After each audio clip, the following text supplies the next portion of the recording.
So what we mean by corporate restructuring, so sometimes the company, due to certain circumstances, it can actually basically change the form as to how it actually operates. So several factors can actually make a company to do what we call restructuring. So it's just the change of form of operations, or basically how the company carries out its business activities. So that's what we mean by corporate restructuring. It's simply where the company changes how it carries out its operations or carries out its business activities.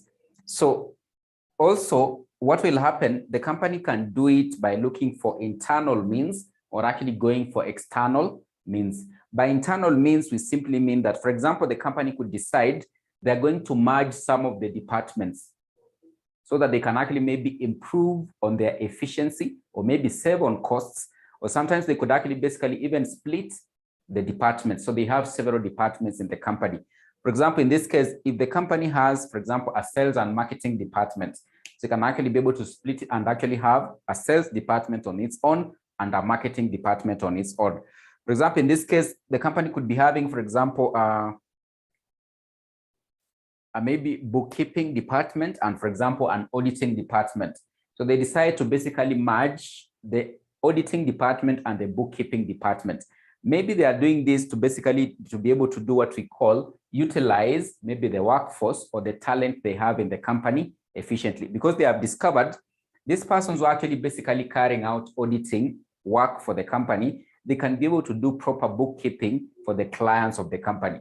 Or they could decide they're going to merge auditing and actually business advisory, because those who are carrying out auditing can actually efficiently be able to carry out or do the duties of business advisory. In that way, the company is actually able to utilize the talent or the workforce they have in the company very properly. So that is what we mean by restructuring. Those are basically examples of how the company can be able to restructure. When you talk about going for external means, the company can decide basically to merge with other companies to remain competitive in the industry it is actually operating in. What we mean by this, for example, in this case, we can give best examples in maybe 2 or more industries. If you look at, for example, the supermarket industry, so that particular industry, so there's this particular supermarket, you know, now that has actually taken over the market. It is known as Quick Mart. So there was actually basically a particular point whereby, I don't know, they merged or basically they acquired another supermarket known as Tumaini. So basically they could do that to remain competitive with the other giants in the industry, like let's say, for example, by that time, Tuskys, so that they can actually take a bigger share of the market. If you look at the banking industry, we have, for example, this one, you know about it, NIC Bank actually being able to merge with Commercial Bank of Africa. So basically that one simply means that these particular 2 banks are actually merging, for example, to have huge assets or maybe to control a huge clientele base and remain competitive in that industry with other bigger players, like let's say, for example, Equity Bank.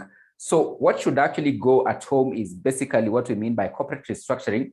The company is basically changing the way it carries out its business activities or it carries out its operations due to several circumstances, as we've mentioned, maybe to utilize the talent it has in the company properly, to cut on costs, or to remain competitive in a particular industry, or maybe to utilize the technology acquired efficiently. So you see, sometimes, for example, banks are actually able to do away with tellers because there is new technology that is actually supposed to be utilized in terms of, for example, taking deposits and actually being able to even do what we call withdrawal of money.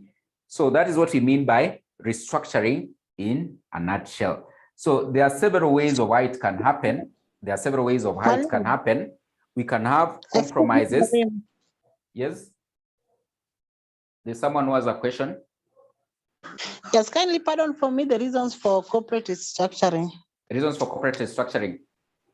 Yes. Okay. So that is basically the importance. So as I've said, corporate restructuring is where the company changes the way it carries out its business activities or operations, either by going for external means or internal means.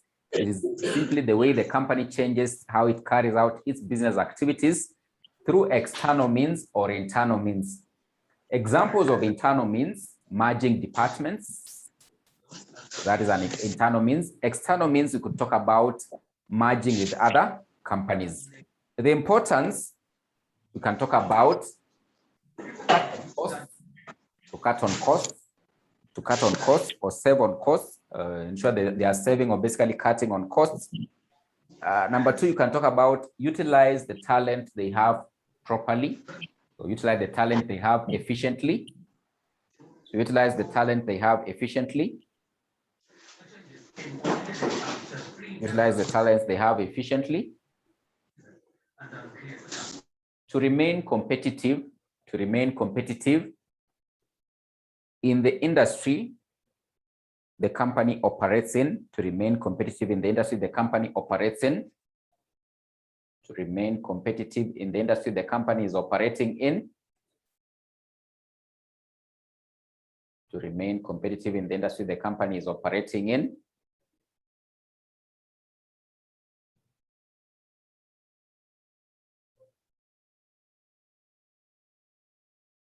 To remain competitive in the industry the company is operating in.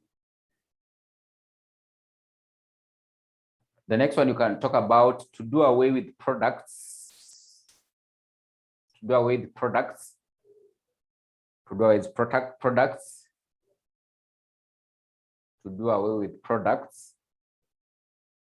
or accounts which are not performing. To do away with products or accounts which are not performing.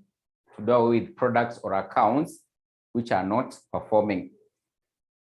To incorporate, another one is to incorporate new technology in the company, to incorporate new technology in the company, to incorporate new technology in the company, to incorporate new technology in the company, to incorporate new technology in the company, to incorporate new technology in the company. The next one is to decrease or consolidate debts. Madeni, debts, what we mean by to consolidate or decrease debts, to consolidate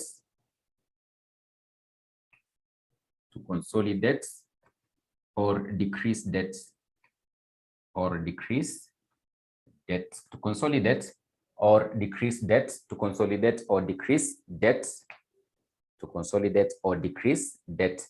So those are some of the reasons or the importance of corporate restructuring. So they could ask what are the importance or what are the reasons as to why a company can actually restructure. So those are the importance or some of the reasons as to why the company can actually be able to restructure or change the form of how it actually operates. So I was just trying to explain some of the types of ways of how the restructuring can actually happen. So before maybe you jot down something or write down something, maybe I can just explain to you, for example, these ones that I've just listed on the board. So we have, for example, what we call compromises and schemes of arrangements. We have, for example, mergers. We have, for example, acquisitions and takeovers. We have divestitures, share capital reduction, or, for example, joint ventures. So what we mean by compromises and schemes of arrangements, it is simply where the companies, for example, the companies, debenture holders or maybe creditors decide to change their interest in the company.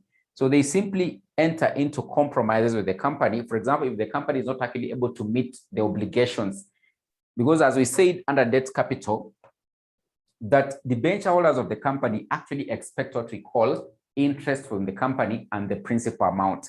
So in this case, if the company is not actually able to pay those particular obligations in terms of the principal and interest, it simply means that these debenture holders could actually recommend the company be liquidated. So instead of having to go that particular route, these debenture holders can basically change or convert their interest in the company. Instead of them actually having to be debenture holders, they simply convert their interest in the company. They simply convert their interest in the company and they become shareholders. This one will simply lessen the burden, of the company, because in this case, if you are a shareholder, you'll simply expect dividends from the company. And as I told you previously in my previous classes, dividends will actually only be paid out of what we call distributable profits. So if the company is struggling, it simply means that it is not actually making profits, and therefore that dividends won't actually be paid. But for the interest, for the debenture holders or the creditors, it is mandatory to be paid as to whether the company has made profits or not. So if that one actually happens where the company is actually struggling to be able to pay these particular amounts to creditors or debenture holders, they can simply convince the debenture holders to convert their interest in the company. And of course, instead of them being debenture holders, they actually become shareholders. If they do that, they simply say the company has been able to enter into what we call compromises with the debenture holders, and they have crafted a scheme of arrangement whereby they are going basically to become shareholders of the company.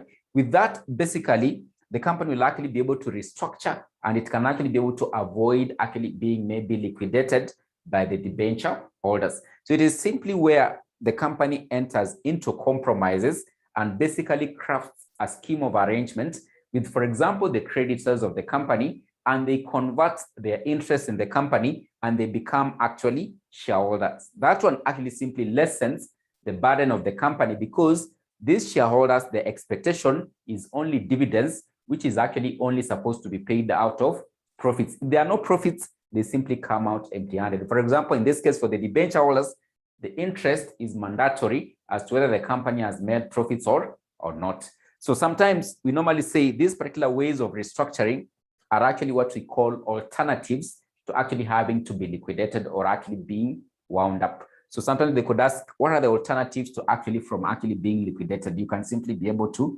mention this one, because with this one, the company can actually escape ending its life or actually being liquidated, or basically the creditors or debenture holders recommending it be liquidated, because they have now sat down with these particular parties and they have agreed to come up with a scheme of arrangement. So mergers is simply whereby two or more companies combine their assets. So once this one has actually been taken or basically proposed by the board of directors, it will basically be presented, for example, to the shareholders of the company.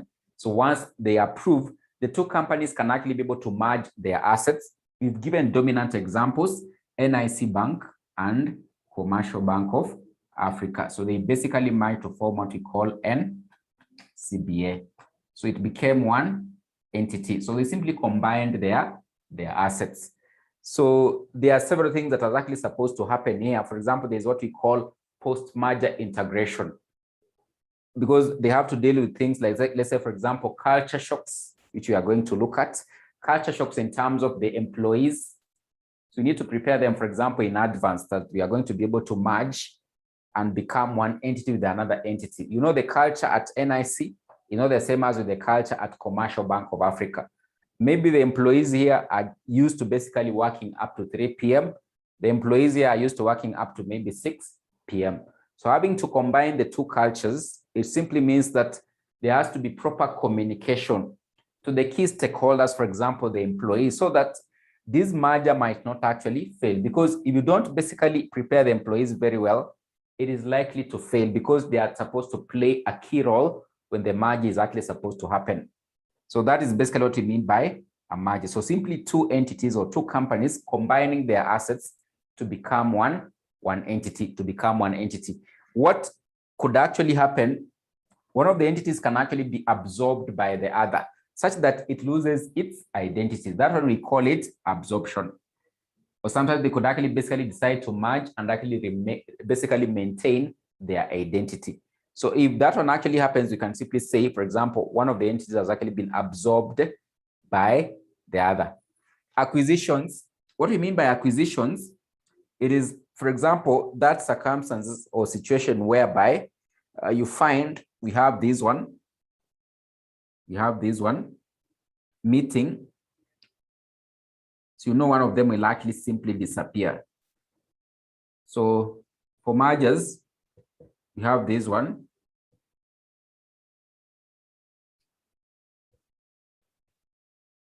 So they basically come together to form a union, so under a merger. But under this one, where a cat meets a rat, this rat will actually simply disappear. So that's what we mean by acquisition. So one of the entities actually acquires the other entity, and it is actually able to control its activities or actually affairs. So in this case, for example, we could talk about Kenya, for example, Kenya Commercial Bank having acquired, for example, Jamii Bora Bank. So they simply changed the name. I don't know if it's to Kingdom Bank or something. So they acquired Jamii Bora Bank. So if this one actually meets this one, the rat will actually disappear. So one of the entities actually disappears. And of course, all the activities are actually controlled by the cat. So we normally have what we call the target company. And of course, we have the target company and the predator. So the predator is like now the cat. And of course, the target company is now like the rat. So the predator is the cat. The target company is like the rat. So the rat will actually simply disappear. So once this one actually meets the husband and the wife, they form one entity. Is like now the merger. So it's like a 50-50 coming together. So divestitures, what do you mean by a divestiture? A divestiture is simply whereby the company decides to do away with non-performing product lines. So they do away with that particular product and all assets accompanying that particular product in terms of, for example, the production and maybe technology. So they sell it to another company. For example, the company could be having several product lines, but one of the product lines is not actually performing so well. So what they decide to do is to sell off that particular product because it is loss-making to them. And of course, it is just being sustained by these other product lines. So we could talk about, for example, if we have these particular companies, so we have this company. This company is actually famous for producing alcohol. But of course, they could have one product that is actually a soft drink product. But this product is not actually performing so well. So they could decide to sell off that particular product to another big company known as Coca-Cola. You know what Coca-Cola does? It basically specializes in soft drinks. So they sell off this particular product because it is just being maintained by the alcoholic products, which are actually very profitable. So if the company discovers that, they can simply be able to restructure by simply selling off this particular product line to this other company, because maybe they have the expertise or knowledge of how to tap into the market of soft drinks. So they can sell off this product. If they do that, we say the company has been able to divest. So they simply do away with product lines or non-performing product lines of the company, and they sell them off to other companies so that maybe they just concentrate on the most profitable products of the company, or the ones they're actually able to sell very easily to maybe the customers. Share capital reductions, I think this one we've already looked at it. We looked at it under share capital. Share capital reduction is simply where the company decides to reduce its capital in the company. So due to maybe several reasons, maybe it has excess capital. There are no assets to represent the share capital, so they can decide to reduce the share capital. And then we have joint ventures. So joint ventures is simply whereby, or a joint venture is simply whereby two entities contribute capital. So they contribute capital and actually invest in one entity. So maybe this one produces 50% of the capital, the other than 50%, and they simply put in one entity, or basically invest in one entity. So that is what we call a joint venture. So in a nutshell, or basically in short, that is what we mean by corporate restructuring. That is what we mean by corporate restructuring. And basically that is the importance and of course some of the types of corporate restructuring. So our key focus here will basically to look at what are compromises, what are mergers and how it happens, and what are actually acquisitions and takeovers. For these other ones, you can just actually be able to understand them. So you have others like, let's say, for example, reverse merger. You can have what we call reverse merger. So reverse merger, don't confuse it as the opposite of a merger. What we mean by reverse merger, a reverse merger is whereby shareholders in a private company, so they have their own company, which is actually a private company, decide to go public, or basically decide to convert their interest into a public company by acquiring an already existing shell public company. So there's a public company that has been registered, but it's not actually functional. It is just idle. It is just there. So what they do, because they want to convert their interest from actually being a private company, they simply acquire or buy that particular public company. If they do that, we say they have done what we call a reverse merger. It is normally advantageous because the company will actually avoid what we call an initial public offer. They don't have to come up with a prospectus as a private company to be able to convert it into actually basically becoming a public company. So they simply just, for example, leave the private company and invest all their interests in the shell public company that has already been registered. So it avoids the hassle, the time, the costs involved in doing an initial public offer, having to basically invite people to buy the share so that it can become a public company. If they do such, we say they have done what we call a reverse merger, converting their interests from a private company and actually becoming a public company by simply buying or acquiring an existing shell public company, public company. So maybe we can start by looking at what are compromises and schemes of arrangements. So you can just be able to see. So I kindly repeat the divestiture. So let's just see. There's a bit.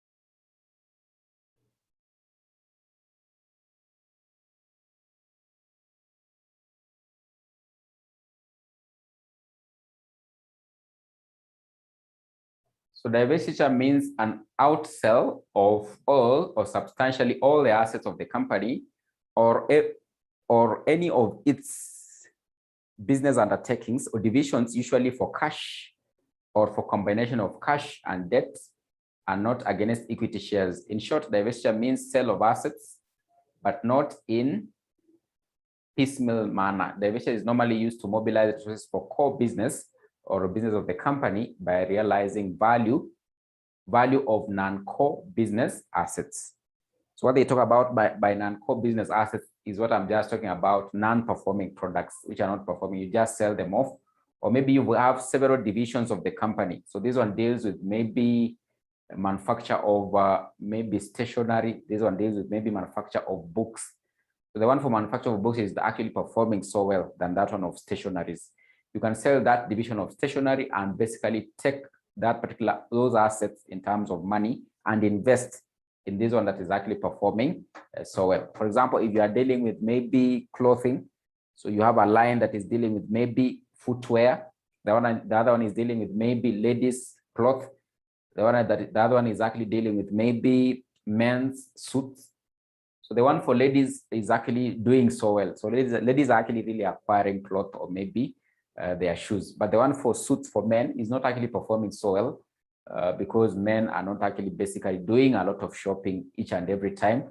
So once they have maybe 6 suits or 7 suits, they're actually good to go. But for ladies, they might probably maybe do a lot of shopping each and every month once they get their salary. But for men, so just once in a while. So you find that this one for men is not really performing so well. So you decide, let me sell it off and basically just concentrate on ladies' shoes and of course, ladies' clothing. So you do away with that division or sell off that particular product line to another person who maybe knows how to go about it and actually put the resources or basically put the resources in the performing areas of the business.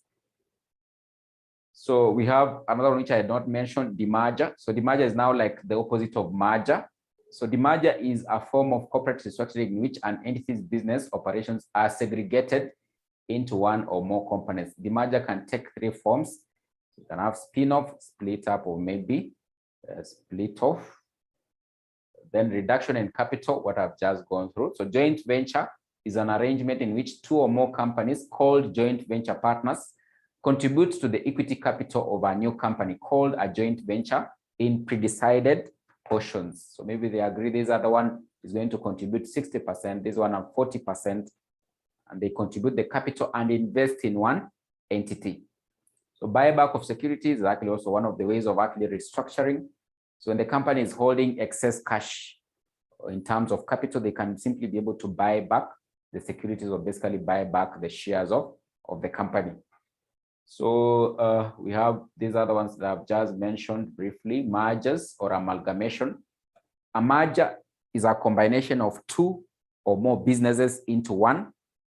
Amalgamation is the merger of one or more companies with another, or the merger of two or more companies to form a new company in such a way that all the assets and liabilities of the amalgamating companies become assets and liabilities of the amalgamated company. So it's simply whereby two or more companies combine their assets and all their liabilities to become one entity. It can be through what we call absorption. So what do we mean by absorption? So absorption is a combination of two or more companies into an existing company. All companies except one lose their identity in such a merger. So you can see what they are saying. What we mean by absorption is like one of the companies absorbs the others. It absorbs the others. So the other one loses the identity. Like in this case, we could talk about, for example, QuickMart simply absorbing Tumaini. Tumaini loses the identity. And of course, the people just know, like, or assume that particular supermarket was actually QuickMart, yet it was actually absorbed. So they merged with another one and it was actually absorbed and lost its identity. So people no longer know about what we call Tumaini. They just know QuickMart. But of course, they merged and actually formed one entity. So that's what we mean by absorption. They're simply merging by absorption. One of the companies actually loses its identity. So maybe you can give another example in the banking industry. For example, we used to have a bank known as Gyro Bank or Giro Bank. I don't know if some of you know it. So like this, Giro Bank. So Giro Bank, I don't know if it was acquired or they merged with I&M Bank. So Gyro Bank actually lost its identity. So you can Google online what actually happened with Gyro Bank and I&M. So I&M Bank basically acquired, I don't know, they acquired or they merged with Gyro Bank. So all the banks that were actually basically known as Gyro Bank were basically rebranded and actually became I&M Bank. So it was actually simply absorbed and lost its identity by I&M Bank, by I&M Bank. So merger through consolidation is a combination of two or more companies into a new company. In this form of merger, all the companies are legally dissolved and a new entity is created. So now in this case, both of them lose their identity. So they lose their identity and actually they basically form a company under a new name. So we can look at basically look at more about what is corporate compromises and schemes of arrangement. So what do you mean by this? The provisions of the Companies Act regarding compromise or schemes of arrangement are mainly applicable to those companies liable to be wound up under the Companies Act. So the provisions can apply to companies which are in the process of actually winding up. So it applies to companies, especially those ones who are basically looking at alternatives to actually basically avoiding what we are calling winding up. So the provisions can apply to companies which are actually in the process of actually winding up. By making these provisions, the law provides for a kind of substitute for winding up, which will thereby save the company from going into liquidation. So as I've told you, a compromise and a scheme of arrangement is one of the escape routes for a company actually avoiding ending its life. When they talk about liquidation, as I've been clearly telling you all the time, it is the process of ending the life of the company. So to avoid this, they could actually basically come up with this particular restructuring option known as compromises and schemes of arrangement. So what is it? What do we mean by this? A compromise includes any settlement of a matter or dispute of the company by the consolidation of shares of different classes or by division of shares into shares of different classes or both. It also includes variation of special preferential rights on preference shares. So you come up with maybe arrangements that are simply comfortable with the key stakeholders of the company. So the teacher was actually basically giving an example of, for example, the creditors. So it can actually also be utilized, for example, in the case of, let's say, for example, preference shareholders. So as you know, for preference shareholders, they get dividends at what we call preferred rates. So in this case, they could actually be getting dividends, let's say, for example, at 10% preference shares. So simply they enjoy dividends at the rate of 10%. So they can simply come into an arrangement and of course agree that it won't actually be 10%, it will basically be maybe 3% or maybe 2%. So they have actually been able to compromise, to come up with compromises with the company instead of having to pay the dividends at the rate of 10%, because maybe they are seeing the company is actually struggling. So they agree it will actually be at 3%. So that's what we mean by compromises. So a scheme binds all the parties, including the decisions or those ones who have not actually agreed to it, so long as the majority have actually been able to approve of it. So whenever a company makes a scheme or a compromise or arrangement, then old contracts are modified and new contracts come into force to replace the old ones on terms that are aimed at stabilizing the company's financial structure. So a scheme of arrangement may involve the following changes. For example, as we've said, debenture holders or creditors may be agreeing to accept a reduction in the rate of interest or to surrender the rights to accumulate outstanding interest or accept shares. So they could accept to get shares in the company as debenture holders to basically simply lessen the burden of the company. Another option, it could be preference shares may be converted after consultation with preferential shareholders into equity shares, or their rate of dividend may actually be lowered. So just what I'm saying here, from 10% to 3%.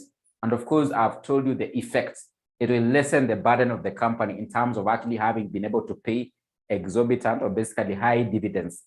So because the company is struggling, so that is actually one of the ways it can lessen its burdens so that it can actually maybe remain stable and actually avoid actually being liquidated. So those are the options that can actually basically be deployed by the company to basically be able to restructure and what we are calling compromises and schemes of arrangement. So what is normally the procedure? So there's a procedure followed before the company can actually be able to come up with this particular mode of restructuring known as a scheme of arrangement and compromises. So where a compromise or an arrangement is proposed between a company and its creditors or its members, this is the procedure that must actually be followed. Number one, the courts may, on application by the creditors or members or liquidator, order a meeting of creditors or members as the case may be. Such a meeting may be called and conducted in a manner the court will actually direct. So before this one actually happens, the key stakeholders have to come together in the company. For example, the members, the creditors, the liquidator himself, who was actually basically going to liquidate the company. And of course, they agree as to how they'll be able to craft or come up with that particular scheme of arrangement. So they're supposed to discuss by themselves. So they agree that you as debenture holders, so that you can avoid this liquidation, why don't you convert your interest? So they write it down in a resolution at their meeting. So this is the one that will basically be used to apply to the court. That these are actually basically the proposals we've come up with on what we are calling our compromises and schemes of arrangement, so that the court can actually be able to assess and actually be able to know this scheme that has been crafted in the company, is it in conformity with the requirements of the Companies Act? Because it must actually basically follow the procedures as required under the Companies Act when they are coming up with a scheme of arrangement. So the reason as to why the court will actually basically have to be petitioned to approve of the scheme of arrangement is for the court to assess whether proper procedures have been followed in crafting the scheme of arrangement. That's why they're saying there'll be an application after a meeting of the key stakeholders. Who are they? It is the members, creditors, and of course, the liquidator of the company. So the scheme should actually be approved by the majority in number, representing not less than 3/4 in value of the creditors or members. So the scheme should actually be approved by the majority before they petition the court. So the scheme will be sanctioned by the court, in which case the court will have to determine whether the scheme complies with the law. So as I've said, it should actually comply with the Companies Act or requirements of the Companies Act. So that is the major role of the court there, just being able to look at that particular scheme of arrangement as to whether it is actually in conformity with the requirements of the Companies Act. Then, where the scheme of arrangement involves reduction of capital, the court must not sanction it unless a special resolution for the reduction of capital is passed in accordance with the provisions of the Companies Act. So I think this one we've already looked at the procedure of share capital reduction. We also said the court is normally involved and it has to approve the share capital reduction of the company. The court order is not effective unless a certified copy has actually been filed with the registrar. So what they mean by this, so once the court has assessed, it has seen everything is actually okay, they'll simply be able to give out what we call an order for approving a scheme of arrangement. That copy of the order from the court, it should actually be filed with the Register of Companies. So a copy should actually be taken to the Register of Companies so that the registrar can actually be aware that there is actually a change, for example, in the shareholding of the company, or the company intends to do such a change of shareholding or arrangement with maybe the creditors or maybe other shareholders in the company. A copy of every such order shall be annexed on every copy of the MOA that is actually subsequently issued by the company. After an application for the sanction has been made, the court may at any time stop commencement of any proceedings against the company or any proceedings against the companies. What they mean by this, so once the application has been received by the court can stop any person having to sue or the company having to sue any other party or bring any proceedings against the company in a court of law. So huwezi accuse kampuni ama peleka hiyo kampuni kwa koti kama koti ja approve, because it is actually in the liquidation process and therefore the court is actually very involved. So before you sue such kind of a company, you must actually seek the permission of the court, because there are other plans that are being made in the company that must actually be concluded by the court. So you can't basically bring any proceedings in any court of law unless the court has actually been able to approve of it, so that you can actually be able to bring the proceedings. So any order of the court is open to an appeal at a higher court. So any person can actually be able to appeal that approval by the court. For example, if they are given an order approving a scheme of arrangement, so if you have those ones who are actually basically not for it, they can appeal at a superior court, for example, the Court of Appeal, so that it can be looked at into and determined as to whether that particular scheme of arrangement is valid or not. So what will happen after the court has given out the order, the court will actually also be involved in the supervision of the implementation of the scheme of arrangement. Remember, they have just come up with a scheme. Now they want to implement it. So they were just in a meeting. So they were basically crafted it. In this case, debenture holders, you will no longer be debenture holders, you will become shareholders. Your interest will be converted into a number of worth of shares in the company. So that has to be implemented in the company. So the court does not actually just leave at that particular point, they are giving the order. They'll simply actually be able to come in and actually be able to supervise the implementation of the scheme of arrangement, because it's actually a process. So sometimes you can actually agree something with someone, then he does what we call anakuruka. He does what we call anakuruka. I think you basically come across this. You agree something with someone, then eventually anakuruka. So to avoid kurukana, the court will be there to supervise the scheme of arrangement. To avoid kurukana between the company and these other key stakeholders like the debenture holders, the court must supervise the implementation of the scheme of arrangement. So the powers of the court, what will the court do? As the teacher is saying, to supervise the carrying out of the scheme of arrangement or compromise. Number two, power to give direction or to make such modification as may be appropriate for the proper working of the scheme of arrangement. You know, the situation here is actually very delicate. The company is avoiding liquidation. So the court will give guidance as to how this particular scheme of arrangement can actually be very successful to avoid what we call liquidation. So that's why the court will actually be there to supervise. Number three, well, it is satisfied that the sanction or compromise or arrangement cannot be worked satisfactorily, it may on its motion make the order for what? Compulsory winding up. So now the court has tried to basically ensure that this particular scheme of arrangement is working. But the court has discovered hiyo kurukana bado inaendelea in that particular process of implementation. In this case, the company had agreed with the debenture holders that, of course, they can be able to get this worth number of shares in the company, but it's not happening.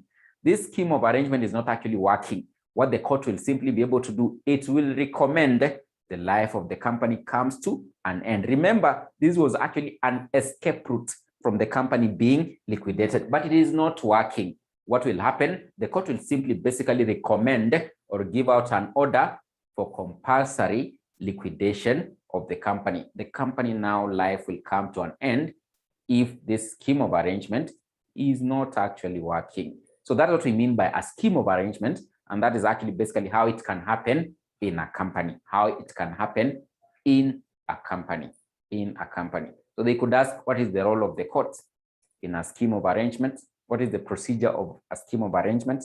So they could ask such kind of questions, or they could ask, what are the provisions under the Companies Act with regards to a scheme of arrangement? So that is basically what has been outlined, the statutory provisions. You can talk about these particular procedures. You can talk about these particular procedures and what the court does in a scheme of arrangement or a compromise or an arrangement, as we've seen. That's what we mean by a scheme of arrangement, and that is how basically a company can restructure through what we call a scheme of arrangement.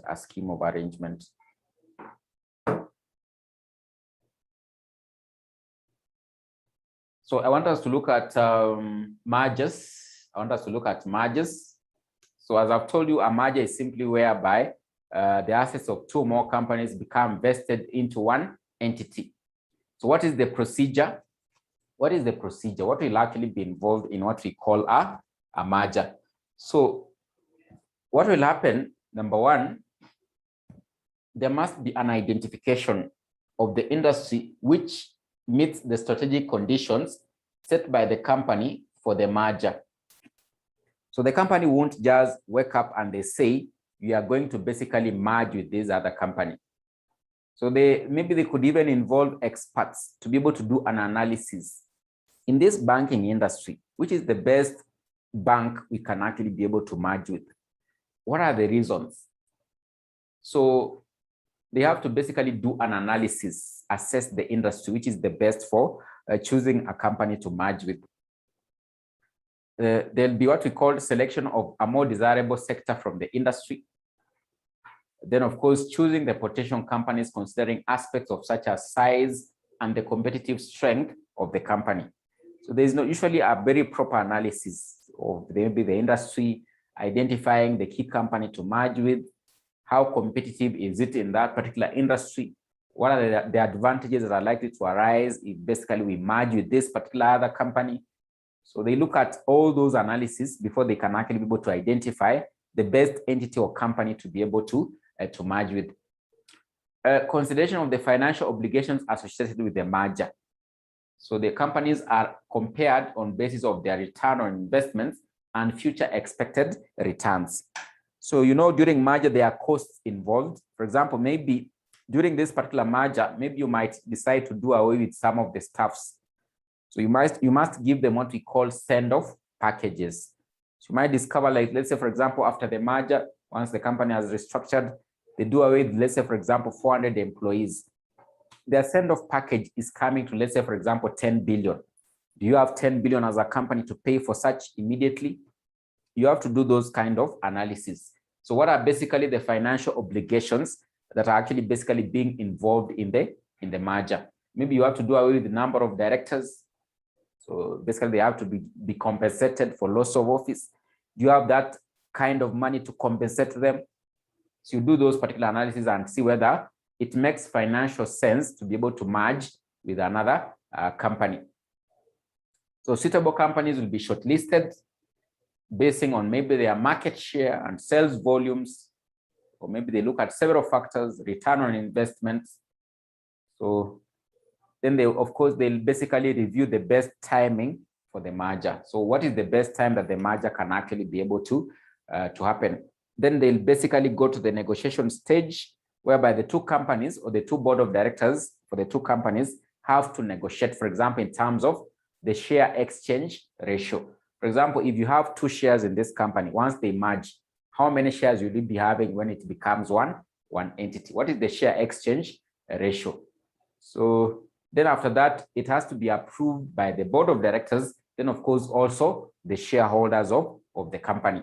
So the key players or the key stakeholders, shareholders, or members of the company they must approve of the merger. They must approve of the merger. So it will basically be presented at a general meeting of the members of the company.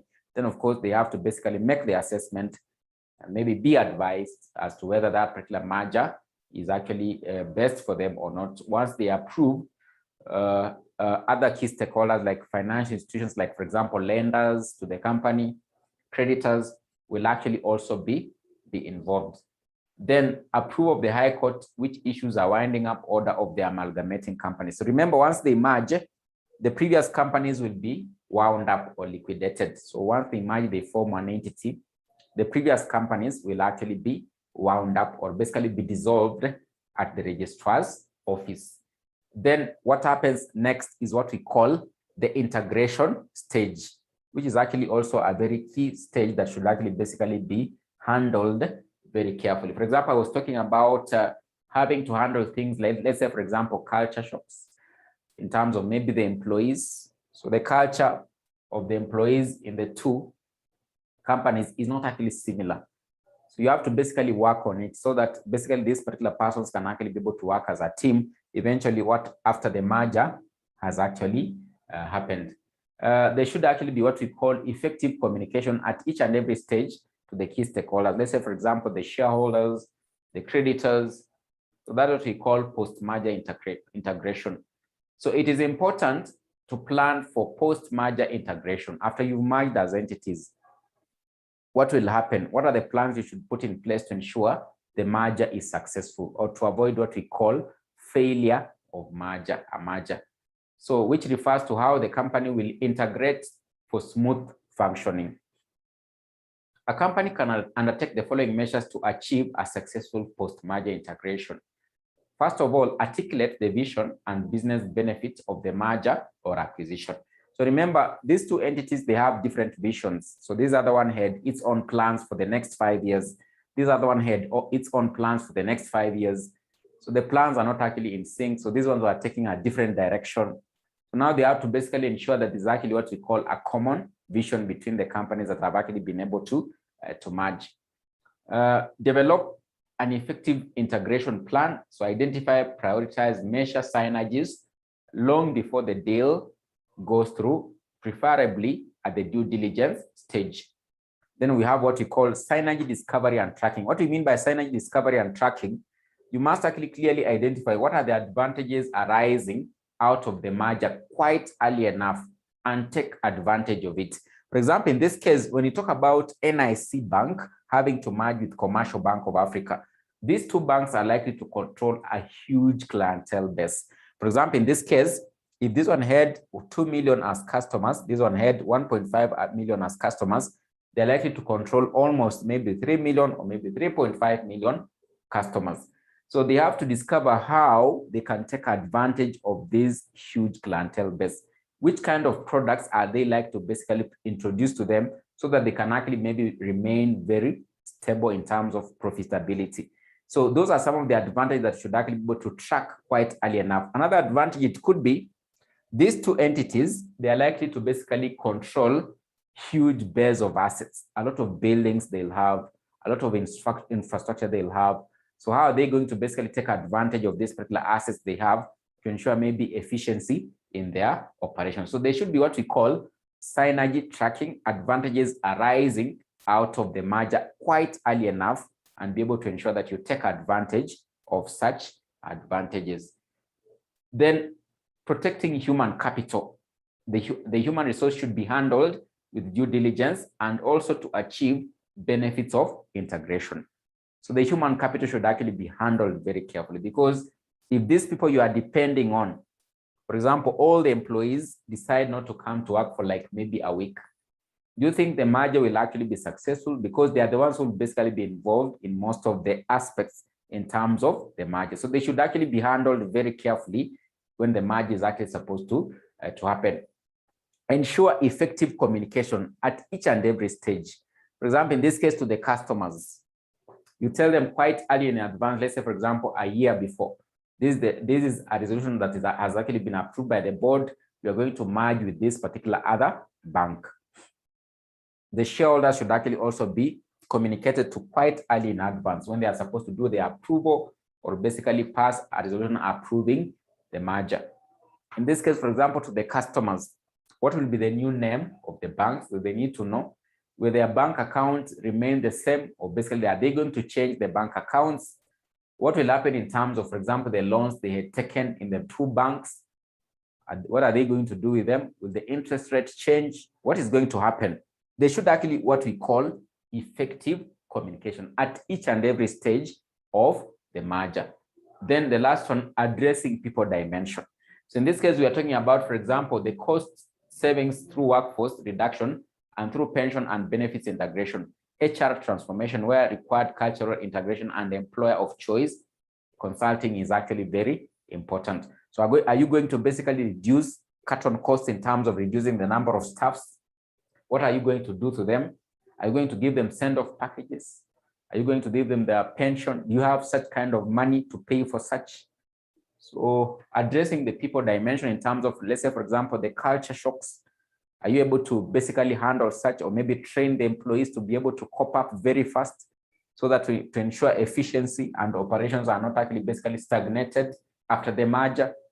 These points are actually very key to ensure what we call a successful merger. So, now in the exam, they will basically ask, what are the reasons that have led to failure of mergers?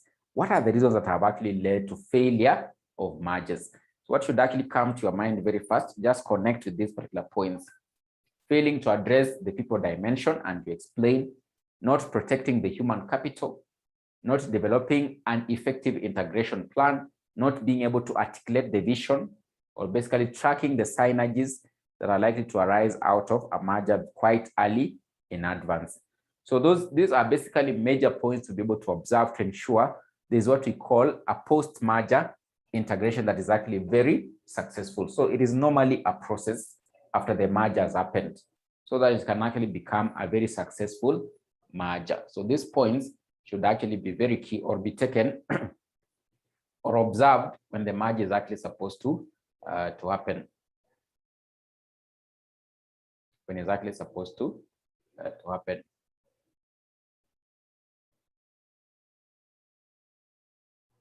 So that's what we mean by a merger, and that's what we mean by compromises and schemes of arrangement. So I think for today, I'll end there. So next time, I think I'll wind up with the reconstruction and takeovers and acquisitions, and I think we'll be through with this topic. So it ends here.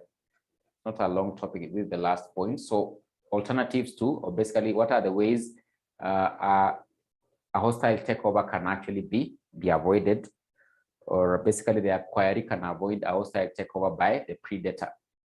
So we'll be able to see the procedure of acquisitions and takeovers. We'll see it is regulated by the Capital Market Authority. Other players are normally involved, like let's say, for example, the Competition Authority, the Nairobi Securities Exchange. So they will actually basically be involved in what we call an acquisition. And of course, what are the procedures of an acquisition, and what are the plans that should be put in place by the target company that is supposed to be acquired.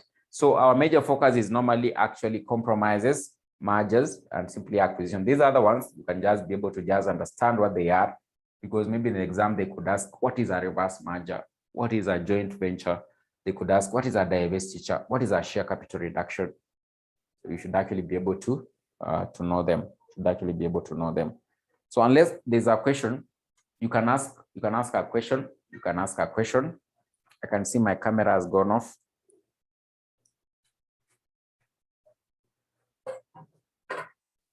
You can ask a question.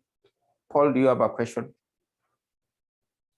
Not really a question, but regarding there's someone who was requesting that we have a discussion. I don't know what the members decided on WhatsApp. On WhatsApp. I think it was it Winnie who was trying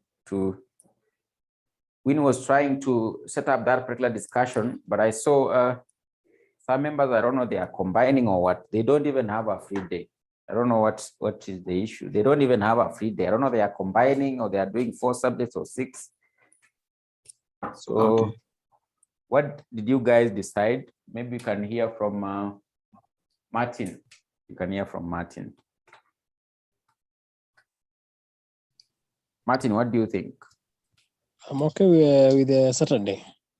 Saturday, what time? Around 6. 6 Because p.m.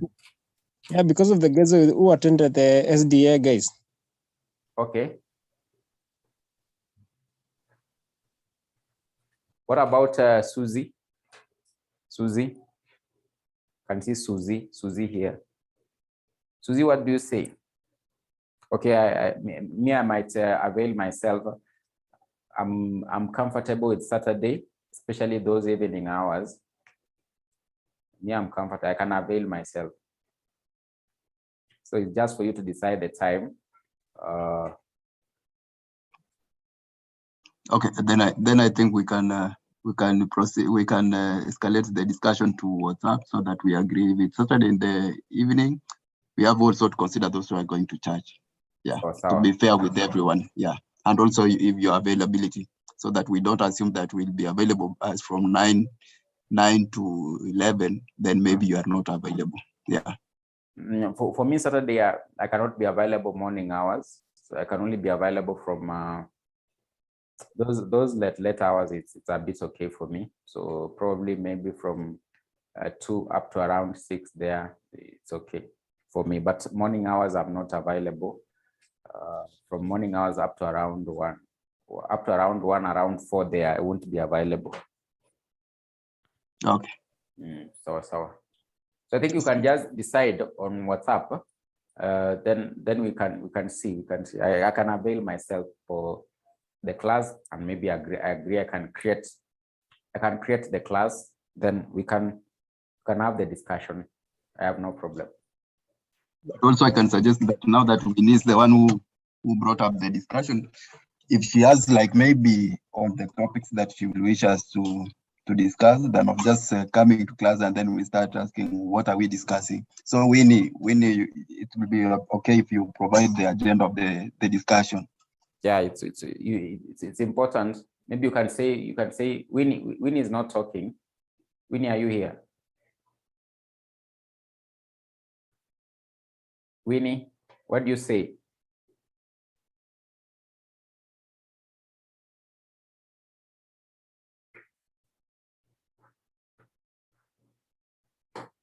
Okay, you can maybe just suggest on the WhatsApp group. Me, I have no problem. You can choose any topic and we come and discuss. So long as you just say this particular topic, we have a challenge. I have no problem. We'll just discuss. We'll just discuss that particular topic. But as I told you earlier, I intend we finish up with this particular syllabus before the end of this month. So I hope I'll be able to achieve it. I'm hoping I'll achieve it, so that the remaining 2 weeks in December we'll just do some form of revision, here and there on major areas that are likely to be tested in the exam. Then of course you guys should actually be ready for the exam. So that is my intention, just to wind up in the next 2 weeks. Then the remaining 2 weeks of December, just pure revision of the major areas that are likely to be tested in the exam. But of course, I'll be sharing some model papers. Ensure you go through them. Just go through. When I post on the group, just go through them and read during your free time. Then when you come in the class, when I do the discussion, sometimes these 2 hours of ours is usually very limited. So you might think you'll touch on almost everything. Then you fail to maybe cover some few areas here and there. But of course, I'll touch on the major ones. I'll touch on the major areas that are likely to be tested in the exam. So that is the time you need to be very keen. Just be very keen during that time. Anytime the teacher posts anything in the group during that time, don't fail to open it. Just open it and look at it. What is it? Because sometimes you've seen students just having to regret, I wish I had actually maybe opened this one and read. So when the teacher posts something during that time, just open it and have a look at it. What is it the teacher has actually been able to post? Because when you come for the discussion, most probably those things are posted in the group. I might not have time. I might be wishing I get time to go through all of them, but I don't get the time to go through all of them because the time is limited, like these 2 hours of hours. So I think that will be okay, and you guys should actually be ready for the exam. As I told you, this particular paper is actually not very hard. It's one of the simplest papers that you'll ever come across. What you need to do is just develop the interest, and what you'll discover if you come to the class, that particular notion that company law is difficult will actually be gone away. If you attend all the classes, I don't think company law should actually be a difficult paper. It is actually very simple. And as I told you previously some time back, in this particular paper, don't be surprised. You'll go to the exam room. The students will start walking away out of the exam room after an hour or maybe after 1.5 hours. So if you are well prepared, you'll be one of them. If you're well prepared, you'll be one of them. I've had the experience, students have taught. So they just go to the exam room. After 1.5 hours, they tell you, teacher, we are actually through with that particular paper. So as I've told you, if you basically just go to the class, listen to the teacher, just listen to what this particular teacher is saying. You take your short notes very comfortably. You sit back and take your short notes very comfortably. And of course, follow each and every point that the teacher is actually teaching. Come for the revision classes. The major areas the teacher is actually basically mentioning, you go through them, just go through them. If you go to the exam room, basically this paper will actually be very easy for you. And of course, you can walk out of the exam room clearly knowing that this particular paper I'm going to pass. Because if there are 7 questions, you are given an allowance to basically choose just 5. Out of 7 questions, you've been with this particular teacher for all the all the topics and all the revision. How do you feel basically to get like almost 5 of them that you can be able to answer comfortably? So the chances are actually very high, especially if you've basically been in a class. This particular paper will actually be very easy for you. So you guys can have a good night. I think we'll meet next time. And once that particular discussion is actually basically decided upon, I'll avail myself for that particular session. And take you through or guide you through on how you're supposed to basically maybe approach some of the questions. So I would suggest maybe you go the question approach. If you choose a topic, go the question approach. The question approach, basically, you'll basically be able to discover a lot, how to answer questions. Of course, basically you'll also discover that something else related to that particular question. Because as we go through the question, I'll mention something related to the answer of that question. That if it is basically a question about, let's say, for example, the rule in Trevor versus Whitworth, what does it mean? Of course, if you go through that one, I won't fail to basically mention you need to know the exceptions. So it is important that once you decide, you can use the question approach. It will be a good discussion. So you guys can have a good night. We'll meet next time in our next session